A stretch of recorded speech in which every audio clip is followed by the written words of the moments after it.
All right, welcome back to Houston Live and Local. I'm Anthony Answan. So we have a brand new segment here that's going to be premiering today, and you're going to learn so much about the autism community, and it's being spearheaded by our very own producer, Faith Braverman, who is going to bring this to so many folks at home. And you're an awesome human being, so I'm excited for you to do this. Thank you. Just kind of tell us what this first segment's all about. Well, you're an awesome human being first. Let's just get that out of the way. You have a special needs nephew as well. Yes, I do. And there are so many, this affects so many families across Houston. So you'll come across somebody who has a special needs relative all the time. So this segment that I'm doing is just to help spread awareness about different issues, resources parents can have. And my very first episode is with the Handley family. They recently got a bill signed into law. Governor Abbott signed it into law last week. And it's House Bill 1183, also known as the Caytlin Handley Act. It's named after a very inspiring young woman named Caytlin. And the bill essentially, we'll get more into it in a second, but it's a bill to improve care for special needs children by ensuring timely referrals for services. Which is a game changer, the timeliness Total game of it changer. all. Yes, because she's been on a wait list for services for a very long time, to the point where this bill won't even help her. She is doing it to help people like my son, my 6-year-old son, Noah, who's about to be enrolled in school in the fall. The Caytlin Handley Act is going to help him with getting referred for services sooner. So I'm just so excited to introduce the segment to you guys, introduce you to the Handley family, and I hope you'll watch my show.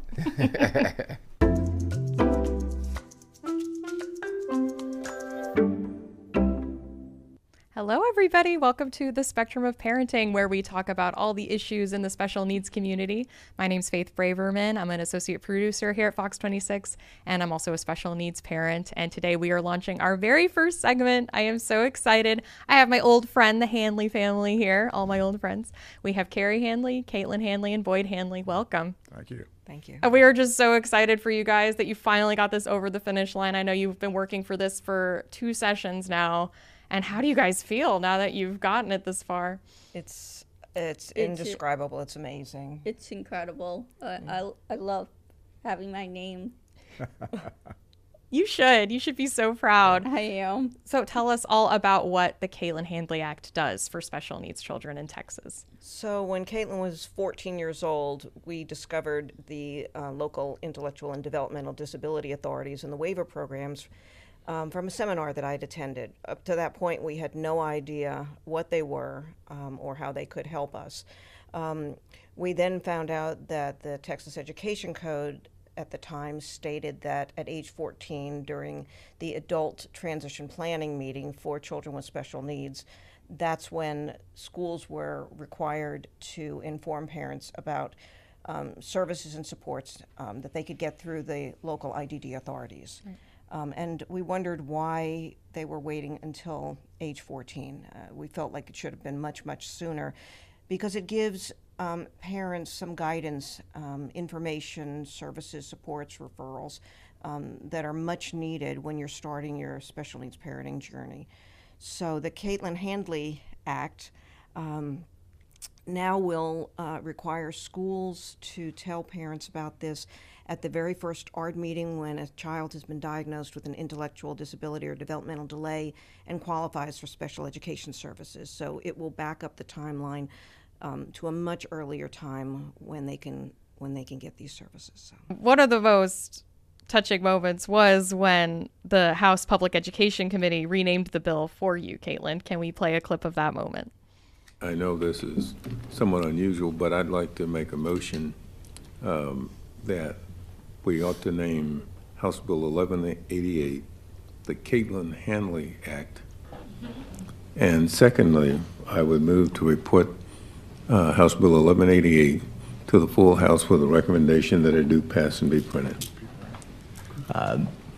Is there any objection to the motion by Chairman Dutton? All right, the chair lays out as pending business House Bill 1188 by manual. Members, this is the bill we just heard that's relating to the referral of certain students receiving special education services to a local intellectual and developmental disability authority for services or public benefits. Vice Chair Bernal offers a committee substitute. Is there objection to adoption of the committee substitute? Chair hears none. The substitute is adopted. Chairman Dutton moves that House Bill 1188, the Caytlin Handley Act, as substituted, be reported favorably to the full House with the recommendation that it do pass and be printed, and the clerk will call the roll. Chairman Buckley? Aye. Vice Chair Bernal. Yes. Allen. Aye. Ashby. Aye. Bryant. Cunningham. Dutton. Aye. Frank. Aye. Hinojosa. Aye. Hunter. Yes. Kerwin. Aye. Leach. Yes. Leo Wilson. Schoolcraft. Aye. Talarico.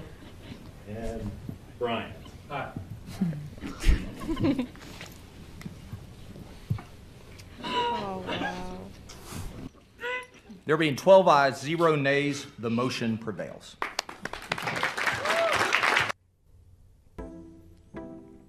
And we were talking about what a unifying bill this has been. You know, it's rare to see every member on the Committee on Public Education come to a unanimous decision. That they passed it out of committee unanimously and immediately, right? Yes, they did.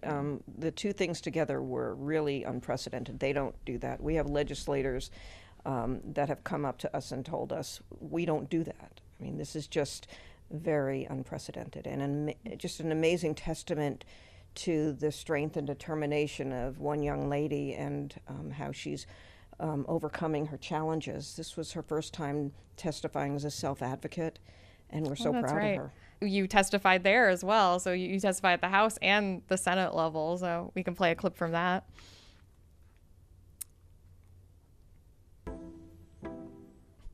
As parents, we all want to give our children the best start in life, and no one enters into parenthood expecting to have a child with an intellectual or developmental disability. But when that does happen, as it did for our family, the best thing we can do is to help them find the path forward that will give them a meaningful life. Caytlin often says she wants to change the world, and we believe that she will do that. We humbly request that you pass HB 1188, and thank you for hearing our testimony and helping us to help others. Thank you very much. Go ahead. Hi, my name is Caytlin Handley. I'm 31 years old. I have special needs. I'm here with my well-loved bunny. I'm here to represent myself and to testify in support of HB 1188, the Caytlin Handley Act, and I just want to help others like me. But I wanted to go back to when Rep. Christian Manuel, who was one of the big sponsors of this bill in the House. He's the bill author. He's the in bill House. author. Yes.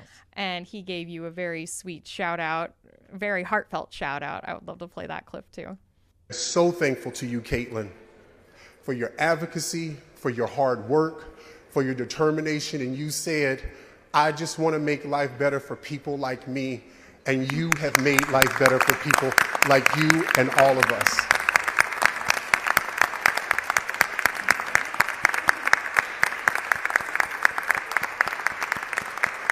I love how you blew them kisses.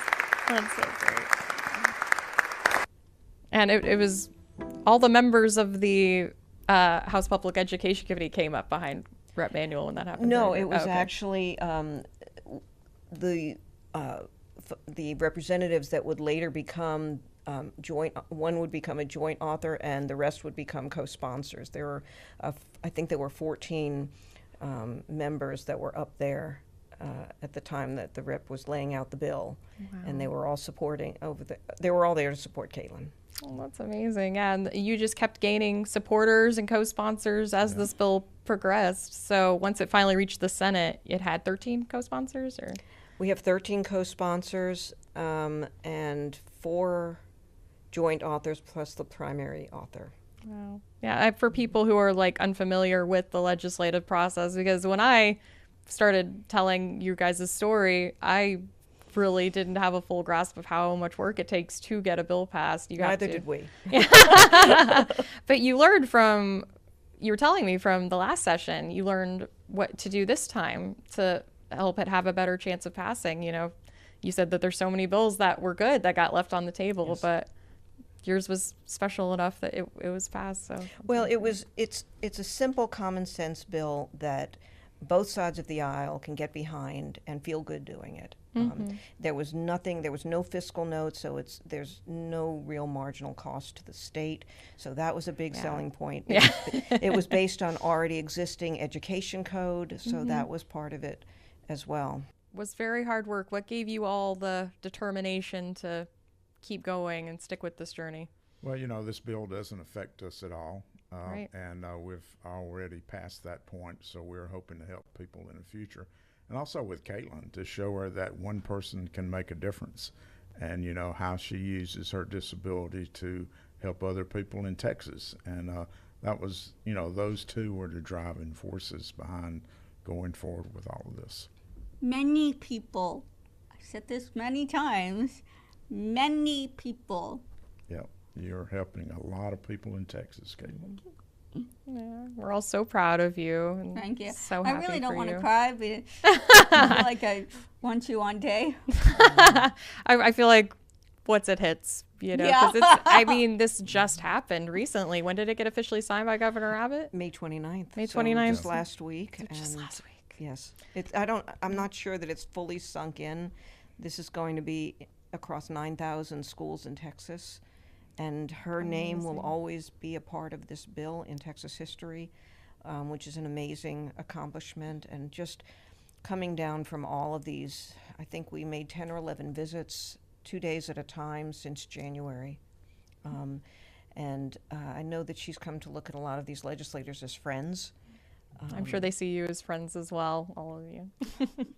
They will stop in the hallway when they see her, and Even in elevators. and in the elevator, and just stop and come back and give her a hug. I mean, they're just very, very appreciative of all of her advocacy for herself and for other people. Oh, we're grateful for you too. I'm actually enrolling my son in public school in the fall. So I'm going to make sure that the Caytlin Handley Act is read to me. Yes, it's the governor has it effective immediately, so it will start in the 2025-26 school year. That's amazing. And that usually starts August, September? I don't August, even know. I think. Oh my gosh, I should really know that. I got to get my son signed up for school, so I'll Google that later. And TEA has agreed to work with HHSC, which is the Health and Human Services Commission, in order great. to put together the language that is going to be given to each of the schools. That's wonderful. When you can get other agencies involved working together, it can make the process so much more smooth. And, they're already spearheading a lot of special needs programs already. So if they can fold this in. One of the bill joint authors wanted to make sure that we were, and he's right, not to put any more pressure on the schools themselves to come up with all of this information. So that's when HHSC and TEA banded together to say they would do it. Oh, that's great. And, a lot of the school systems do this differently. So this will give a concise way to tell all the school systems about this. So be a bit more uniform in giving the information out. Good. Yeah, they're all about making things easier. When you're a special needs parent, it can be so overwhelming. So making this as easy as possible to understand for everyone, I think, is key and helped get the bill passed. And we were just so excited and happy for you all. Thank you for all your hard work. And I think, we'll go ahead and say goodbye unless there's anything else you guys want to add. Well, I just wanted to mention that the local IDD authorities are county-based. There are 39 of them in the state of Texas. And to find out what services and supports you can get for your child that has a disability, look up the local intellectual and developmental disability for your county. In Harris County, it's the Harris Center. In Fort Bend County, it's Texana Center. And then there are several others in the surrounding counties. So they can guide you to the best way that they can so that your child can have the best start.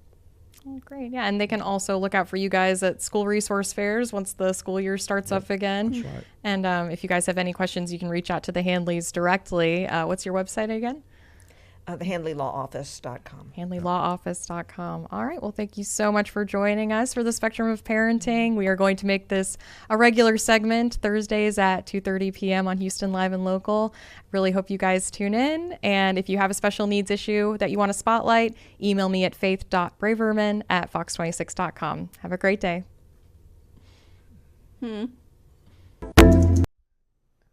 Good job. Thank you so much. That was really, you could probably tell I'm a little nervous since it's my first time doing it. First of many. First of many. Hopefully, yes. So this will air every Thursday around 2:30 p.m. on Houston Live and Local. And I really hope you guys watch. If you have an issue, slight edit to make, my email is faith.braverman@fox.com. All right. Looking forward to it, Faith. Thanks, You're Anthony. doing good work. You're doing good work. Thank We'll be you so right much. back after this quick break.